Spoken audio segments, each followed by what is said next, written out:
How to remove the steering wheel from a Kubota tractor. Kubota tractors provide the smaller size needed for many jobs on your field or lawn. Various components of the tractor wear out over time, one of them being the steering wheel. The oils from your hands and the heat from the sun crack the steering wheel, necessitating replacement.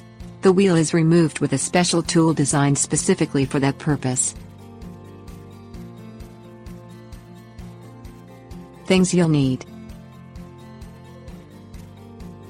flathead screwdriver, socket set and wrench, 2-arm gear puller.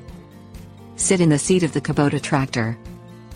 Pry out the center cover cap from the middle of the steering wheel with the flathead screwdriver.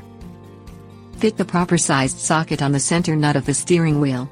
Have an assistant hold the steering wheel while you unscrew the nut. Hook the 2 arms of the gear puller under the bottom side of the steering wheel.